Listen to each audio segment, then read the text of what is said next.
We like powerful character. তোমরা সবাই Gojo Gojo করতেছো না? আজকে আমি রিসেন্টলি অ্যানিমে শেষ করলাম, আর সেখানে আই থিঙ্ক গোজোর থেকে অনেক বেশি পাওয়ারফুল একটা ক্যারেক্টার সেখানে আছে। Not just powerful character, it's a story, animation, পেসিং সব কিছু টপ নচ। মানে এটা একটা চাইনিজ অ্যানিমি। আমি জানি তোমরা চাইনিজ অ্যানিমি সবাই হেট করো, এর অ্যানিমেশন খারাপ বা সামথিং লাইক সবাই বলো, but trust me this animation deserve the title of peak fiction.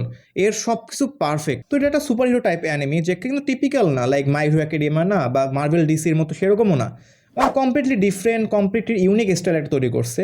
এই ইউনিভার্সে যে কেউ সুপার হিরো হতে পারে, জাস্ট তোমার লাগবে মানুষের ভরসা বা ট্রাস্ট। যদি মানুষ তোমাকে বিশ্বাস করে, যে কোনো কারণে হতে পারে, তাহলে তুমি সুপার হিরো হতে পারবে। অ্যানিমের প্রতিটা এপিসোডে একটা নতুন হিরোর কাহিনী আমরা দেখতে পাই, এবং প্রতিটা হিরোর স্টোরি আস্তে আস্তে যুক্ত হয়ে একটা বিগ পাজল সলভ করে। আর তুমি যত কাহিনীর সামনে আগবা, তুমি দেখতে পারবে ইউনিভার্স অত বেশি মিস্টিরিয়াস এবং গভীর। আর এখানে একটা ক্যারেক্টার আছে যার নাম হলো মিস্টার এক্স, আর এটার সম্পর্কে আমি কিছু বলবো না, জাস্ট বলবো he can easily kill Gojo with a snap.